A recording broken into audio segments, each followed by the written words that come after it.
Are you struggling with creating video content for your business, side hustle, or YouTube channel? Wave Video is here to help. It's the platform I recommend the most to small business marketers because it's a full suite of tools: video recorder, editor, easy to use templates, screen capturing, live streaming, GIFs, video to email, and believe it or not, even more. With Wave Video, you can easily create professional-looking videos for your website, social media, or ad campaigns in just minutes. Wave Video's intuitive drag-and-drop editor lets you add text, music, and animations to your videos, making them truly stand out from the crowd. So why wait? Sign up for Wave Video today and start creating videos that capture your audience's attention and drive results for your business. Tap the link in the episode description to get 10% off any paid plan. Wave Video. Create better video content in less time. Coming up on this podcast, I'm joined by friend, client, Craig Dacy. He's a money coach. You can learn all about what he does at craigdacy.com. We are going into the Coach's Corner. We're going to talk about something I actually helped him with, and it's related to really scaling your content. Then we're digging into the marketing toolkit, and I'm sharing something really cool and new that Wave Video sent me.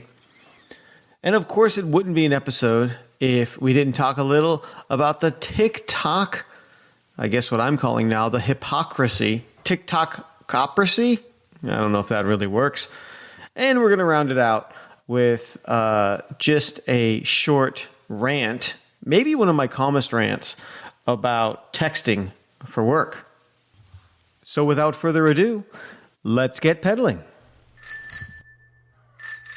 Craig, I have a very sweaty back right now. I just needed to share that with you as we start the show.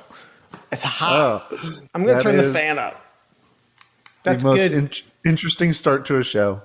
Yeah, people enjoy it. This is theater of the mind. I want you to really, when you're sitting in your car listening to this, I want you to feel the sweat on your back when you listen to this show. The slogan for Florida: feel the sweat on your back. Welcome to Florida. Hey, back sweat. Welcome to Florida. Yeah. I think that is there. Yeah. Orlando, on that note, has some stupid slogan that it's like doesn't use proper verbs. It's like pretty city or something like that. Or like city. No, I think it's city beautiful. City beautiful. That's grammar good. That's good. Grammar good. City beautiful. Welcome to Orlando and welcome to the Marketing Clarity Podcast. I wanted to start with actually sharing kind of a story of something we did together because I think it could really help the listeners out there who are struggling with content creation. And that is, we created extra content from existing content. That's right. Right? So you're on the YouTube. You do videos. Where can people find you on YouTube? By the way, do you have the specific URL yet for your new channel, or are you still growing it? I'm still growing it. I think but you know how they added the tags on YouTube with like the ats? That's true. I think it's at Craig Dacy Profit Coach. I don't even know my own at. It's fine. Here's the thing. Just search for Craig Dacy. Follow. He has 2 pages. They're going to be useful to you. All right. Just they're going to be helpful. Follow them both. We have one on personal finance and one on business finance. So yeah. Yeah. Follow them both. What else are you doing? Watching videos of people play video games? Get some worthwhile stuff in your stream, for the love of God. Okay. So what we did. Homepage right now is a bunch of Dead by Daylight streamers. No, don't say that. I'm watching Diablo 4 videos right now. Anyways, okay. So you have videos, and here's what I did. Okay. And you can do this at home if you work with a marketing coach exactly like me. Like if you work with a marketing coach that looks literally exactly like me, talks like me, has the same email address, then that person could help you with this type of thing. I took your video and I put it into, I use otter.ai to pull captions out of your video. And then what you did is you made a blog from the caption file, right? Yeah. Did that make blog creation easier for you? Dude, yeah, it did. You and I have been working together for a long time, and there was a window of time where I've always liked writing, and blogging was something I really enjoyed, and it's just on my plate has become probably the bottom of the priority list, and just because it's time consuming, you got to be like in the right headspace to sit and write, to put it together. It takes time, and so it's just gotten pushed to the side. But video is easier for me because I can just create a quick outline, throw on a camera, and go. And so being able to take that skeletal piece, obviously I had to go through and tweak it because you repeat yourself in video, or your language is a little different, but at the same time it captures your voice really well because it sounds like me talking. Isn't that weird? It's how that works. So I call it content regifting. It's like when you re-gift something, you have to rewrap it. Yep. Maybe you have to write a different card, something like that. I feel it's the same way with content, right? You first presented this information, this piece of content as video. And for you and me both, we are typically video first people. It doesn't mean we won't do an outline, but we tend to lean video first. If you're listening to this, you may do the reverse. But either way, as video first people, then pulling out the text. Now, if you're a writing first person, it's the same type of thing. Now what you do is you take your outline and make a video from it, right? It's kind of a reverse process. But this is especially helpful if you are one of those video first people, because you throw it into a platform, again, like Otter.ai, and it spits out. And Otter.ai actually is really improved recently, because what it will do is when you put a video in, it will also give you kind of like, oh, here are sections or topics that are discussed. It's not always perfect, but it's like ballpark usually. It's like 70%, which is pretty good. And so when I gave you the caption files, this is what I like about the caption files is, they're in your voice. They're voicey because they're pulled directly from your video. Interesting. Yeah. How that works. Yeah, imagine that, right? So it makes writing easier for people who struggle with writing and maybe even being voicey. That work's done for you. Definitely. I think I would imagine, and you're the expert here, that you don't even if you're not somebody who wants to be on video, maybe you have zero interest in doing YouTube, you could still cut a lot of time out for blog writing by just even simply throwing it in QuickTime or recording it on, Zoom and then throwing it into Otter and turning that into a blog. So not even releasing that video footage, just doing it so that you're talking through it, getting it verbally out, and saving yourself time. Yeah, that's a great point. And a tool, again, I feel like this episode might as well be sponsored by Otter. I do like the tool a lot. There's other ones equivalent out there, but Otter also has a notation, like a text to speech. And I do find myself using that because, I don't know, for me, writing is my fingers can't keep up with my brain or my mouth, more specifically. So sometimes just talking it out is a faster way for me. So I'll just turn the mic on and I'll have an outline and I'll just talk through it. Doesn't mean you have to, or doesn't mean you won't have to scrub it. Yeah. But that's true if you were just going to write it. You usually have a first draft and a second draft anyways. Yep. So I found this to be very helpful. I'm hoping anyone out there, again, that is a video first person can kind of take this and apply it, because then you're getting, Craig, what am I going to say here? Can you guess what I'm going to say here? What are you getting? Bang for your buck. That's a good one. That's more on brand for you as a money coach. Juice for the squeeze. But how is that on brand for you? It's not. Back to Florida. It's orange juice. It's on brand for Florida. Yeah. You've created this one content and you're getting a video. You're then also getting a blog post. Yeah. And it's at least a 2-for-1 there. And then even we awesome. went a step further and created Instagram carousels with the content. We did. Yes, that's another thing you can do. Once you've kind of pulled out the key points, you can then translate that using Canva or Adobe Spark. You can then create an Instagram carousel with those key points in it, right? So again, another piece of content from one thing. Yep. And I think that's really important for small business marketers out there, because I recognize that time is a challenging thing. Mm-hmm. And creative time is really challenging. So I appreciate that maybe in a month you only can get one new piece of content done. So how do you get the most out of it? Doing stuff like this, content regifting. Mm-hmm. Regifting just became cool again. Regifting, white elephant.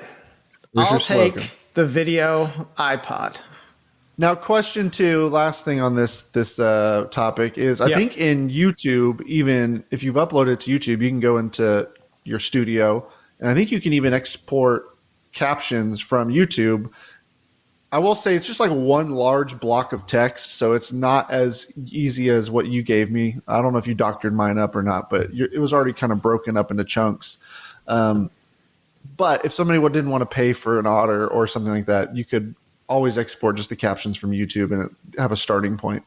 Yeah, 100%. YouTube auto captions, because it's to their benefit, because it gives them a text file that they can scan and get context. And also from a usability standpoint, they want to be able to have closed captions on all their videos. So yeah, it's a fantastic point. YouTube will automatically caption file, which you can download and use. So then, yeah, if you don't want to use something or pay for something like an Otter.ai, you can just go in and do that. And you don't even have to, and to your point, don't ever have to even publish that video. Yeah. Yeah. Just upload it and download the captions. Yeah, perfect. So we're going to talk some more video. So let's take a quick break and we'll come back. And I want to share with you something from the Digital Marketing Toolkit. The Digital Marketing Toolkit, it's kind of a long laundry list I have inside of my Marketing Clarity community. If you haven't joined, there's a link in this episode's description. Love to have you in there. It's free. It's a free marketing community full of all kinds of goodies related to digital marketing, content creation. I found a new tool that I wanted to share with you, Craig. Okay. I think I may have already shared it with you, but also with our listeners. And that is, it's called Wave Video. It's got a weird URL, wave.video. I feel like when you're picking URLs, if you're in I'm going to go with the .video. You've exhausted a lot of options. I wonder what wave.com is. Is it like just a live stream of oceans? Oh, I swear, if I do this, if this is a setup, I'm going to do it right now. Hold on. If this is a setup, I'm going to be very upset. Wave, it's probably like a spool, like pool. What is this nonsense? It's some sort of money app. Boo. Is it waveapps.com? There's a bookkeeping software that's called Wave. Wave.com. No, it's like deposit, withdraw, pay bills for free. Oh, this sounds like a scam. Don't go to wave.com, folks. This is good that we're doing this. It's wave.video. Wave.video, not wave. I'm not pitching, honestly, this little sketchy looking money sending app, which may or may not be tied to Russian banks. It's very suspicious. Okay. You can go to wave.com if you want, but that's not what we're talking about. We're talking about wave.video. And so if you're out there and you are, you're not using the Adobe suite, which is probably the most popular thing, and you're looking for a tool for recording, for editing, for live streaming, even for graphics, surprisingly, wave.video is a really great great. It has, I think, one of the most fully featured suite of products inside of it than anything else I've ever used. I did a walkthrough in the community of it. If you want to get inside the Marketing Clarity community, I did a walkthrough where I never tried it before. I just came in totally green, blind, blown away. I made some art. Did you watch that video when I made it? Totally. He didn't do it. That's a lie. But I like how Craig flatters me like he did. I watched it 3 times. Movie night. My wife and I popped some popcorn. Gathered the kids around the couch, and we watched you play on Wave video. Uncle Ross, another Uncle Ross video. Great. Perfect. Love it. Yeah. I made some art in there, so just a little tease. It's amazing. Okay, but here's what really added some extra icing on the cake. Like, I signed up for the free trial, and like a week later, I got an email about they have this social calendar tool. And it was, first I kind of just missed it, but when I clicked into it, I was like, wow, this is pretty awesome. Wave.video has this social calendar tool that is chock full, like almost every single day of the week, with templates that you can use to create short form, seasonal, interactive, engaging content. You just go in, you click on the one you want to use, you hit use template, and you replace whatever video you want with your face or with your graphics, with your business name. It was really awesome. Interesting. Yeah. I found it to be very thoughtful. Definitely on brand for probably the people who are using that tool. Small business marketers out there, you're hungry for content. It's a lot. So Craig's a graduate of my Marketing Clarity Guide program. Craig is very similar to our content calendar and the content pushes.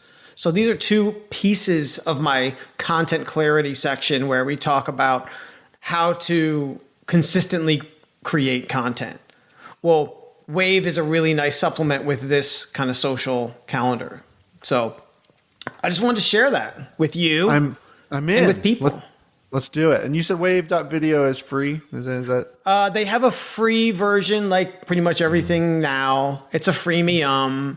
So I think with the free version, on everything, you're like buy auto. Gosh, how much are you getting paid? How much are you getting paid for all this promotion here? Okay. Candy Crush probably started this whole thing. Probably. Yeah. So I think the limit on the free, I could probably look it up here. Let me go to wave.com. No, just kidding. It's not wave.com. It's wave.video. Don't go to wave.com. If you go to pricing, I'm going to look right now. Live look. This podcast brought to you by wave.com. No, don't. Craig, no. Okay. You get up to a 15-minute video. That's pretty long for free. Like collectively, or you can record one video? I think just one. I think just like 15. Yeah, from what I'm reading here. Your live streaming stuff is you have slightly less features. But yeah, this does do live streaming, and it looks like that amount of video you can actually have up there. So obviously they have to host the video. That's limited. So that's where going with the pay ones that you put create more video, that kind of thing. So yeah, Wave.video. I really liked it. It's got some cool tools. So that's just one of the many things in the digital marketing toolkit, which is inside of my Marketing Clarity community. And if you'd like to join, it's free.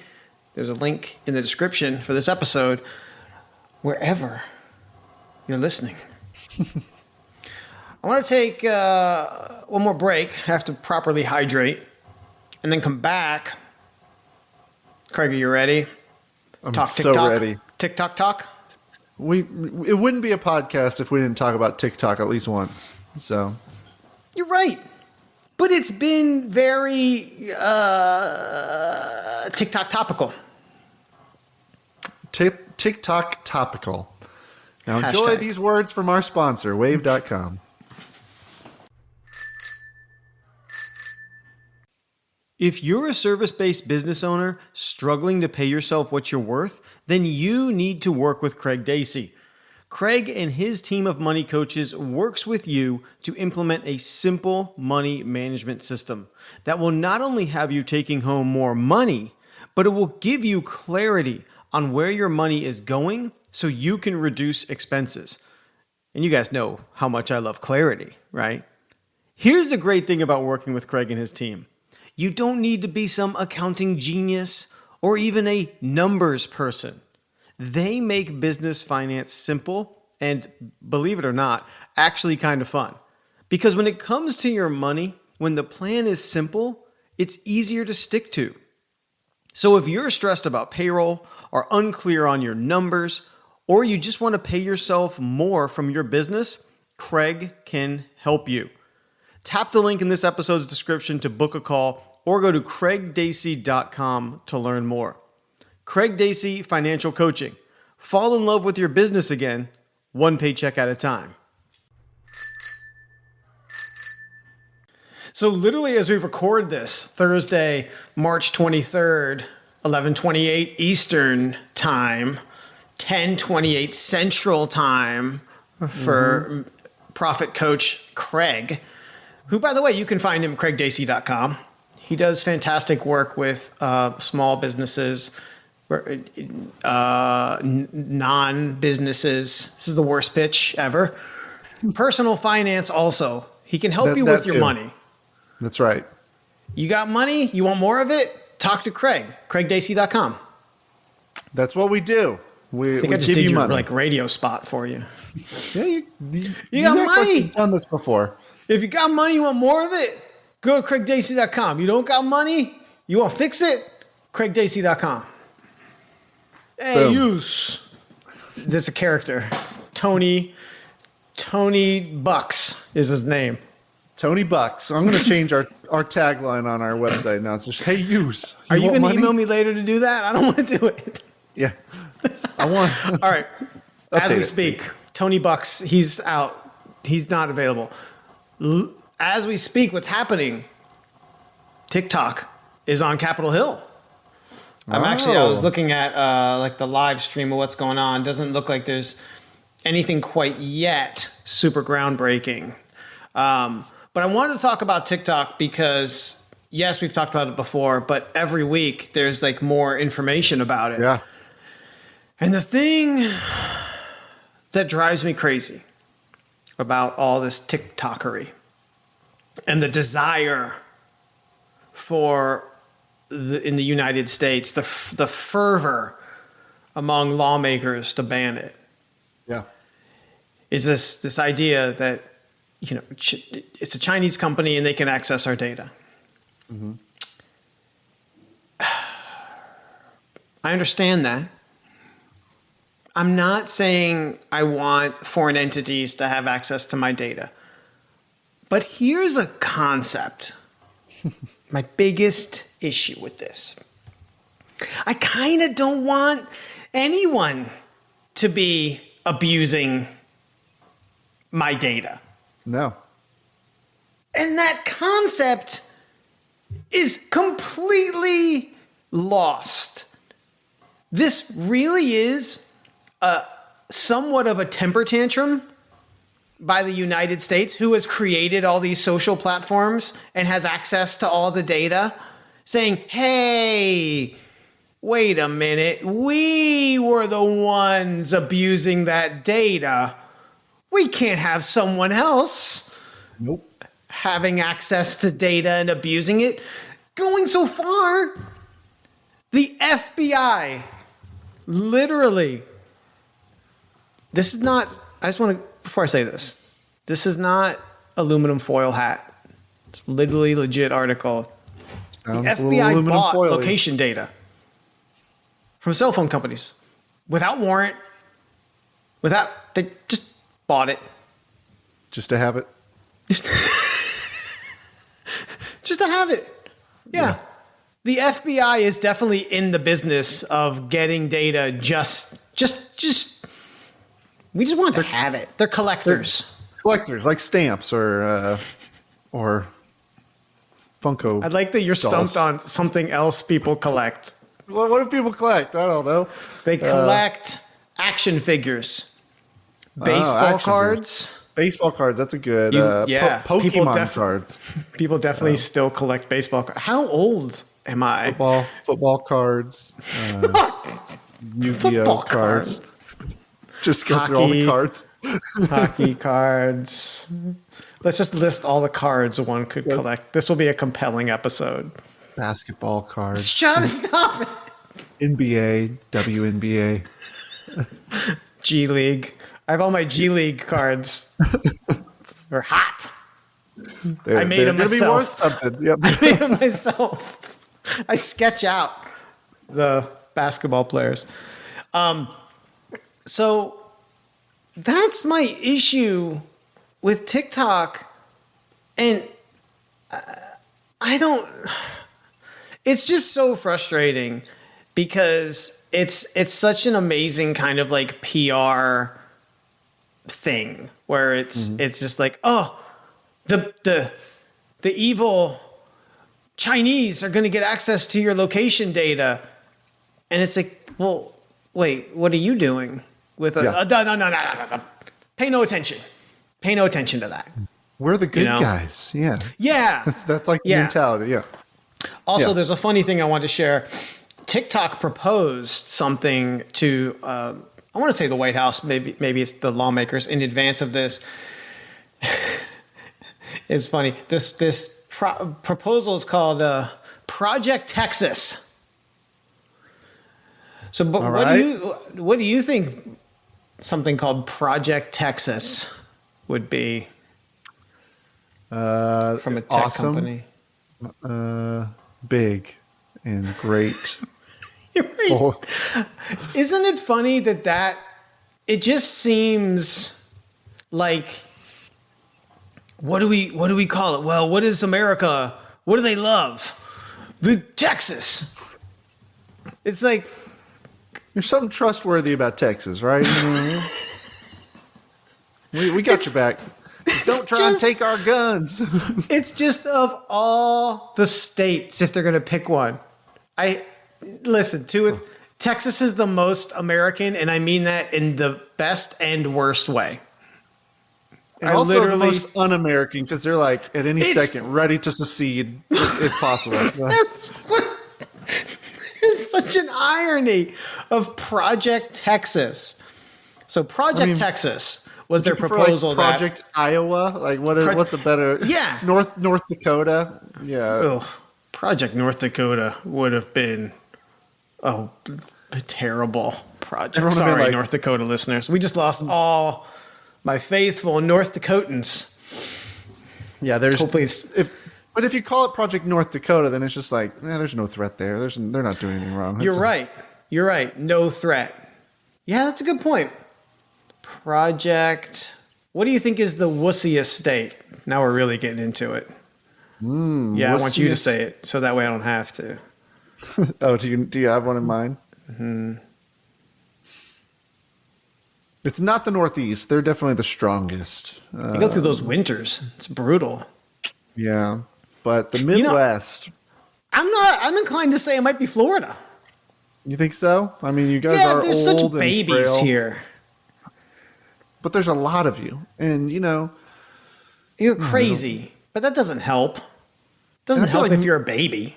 Miami seems like a pretty strong city. I bet they could take care of you. That's true. They'll take the rest of you northern Floridians under their Central Florida, technically, Craig. Oh God, no one knows Florida geography. I'm not claiming this place as my I'm not flag flying here, just like I didn't in Texas. I'm a man with no home. I'm a Bedouin. A gypsy. Florida's just like the flaccid corner of the United States. It's one day we're gonna get it up and rise up. Anyways, Project Texas. Let's talk about what it was. It was a proposition that was rejected, which anything called Project Texas should be rejected. But so what the U.S. really wants TikTok to do is for the parent company ByteDance to basically sell off or be sold off to, I'm assuming, imagine this, probably an American company. Gee, that's not self-serving. The irony there is you're probably going to then run into, I would think, monopoly issues. Who are you going to sell to? Facebook? Oh, great. This again? Yeah. Give Facebook something else to freaking ruin. Right? Google? Oh, well, Capitol Hill hates Google right now. They're all on them for ads and monopoly over the ads. Like, so it's kind of like, I'm not really sure. Anyways, they want them to sell it off. Project Texas says, oh, we're not going to sell it off, but instead we'll move like all the data generated by American users to a domestic server run by Oracle, whatever that means. It's fine. I know what Oracle is, but I'm just saying. And they're located in Austin, Texas. Wow. Project Texas. There you go.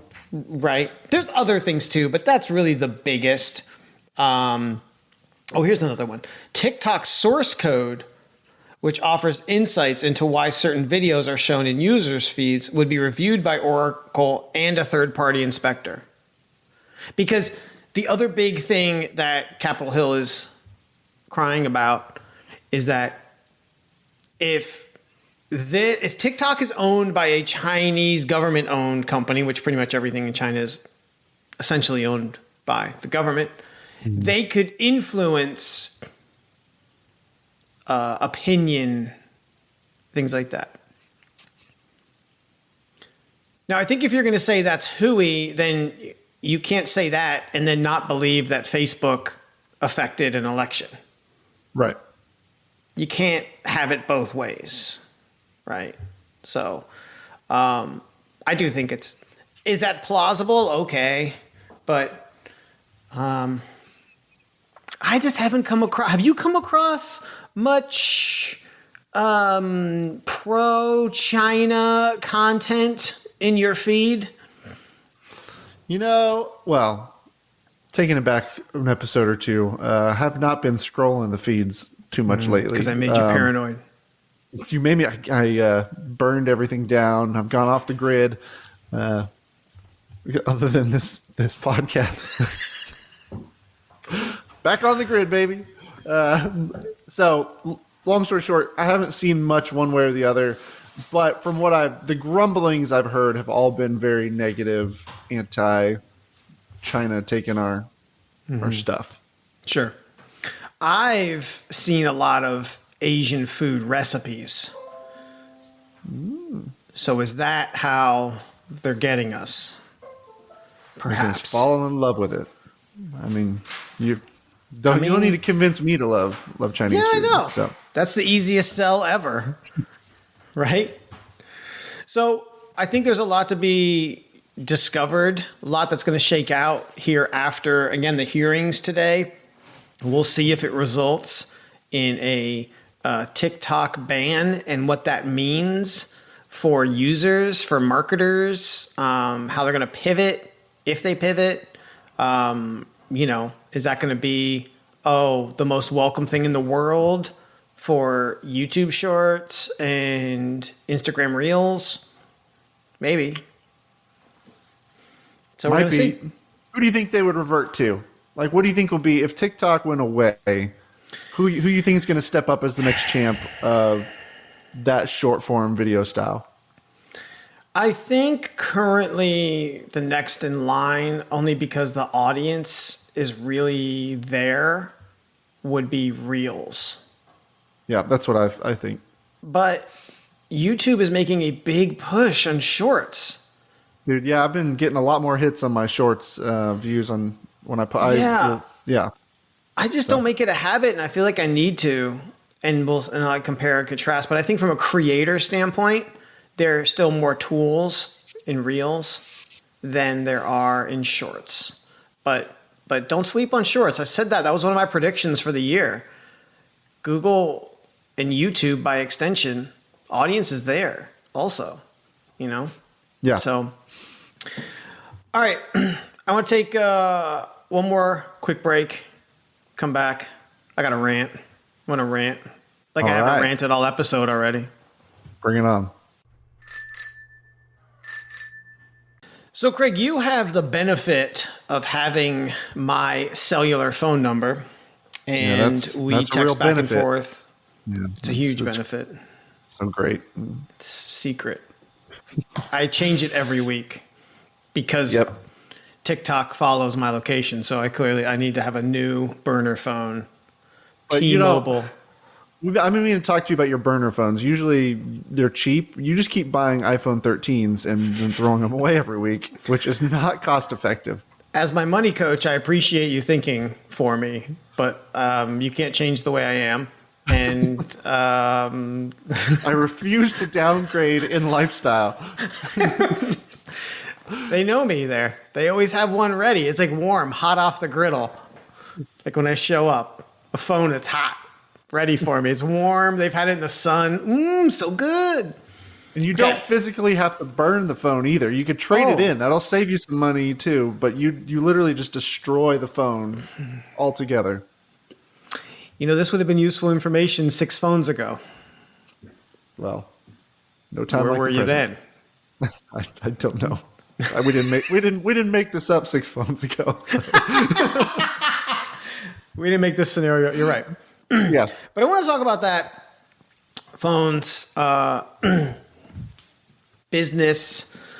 I don't enjoy texting for business. Yeah. Now, I'm going to say this, and now you're going to feel like this is an attack on you because you did send me a text yesterday about business.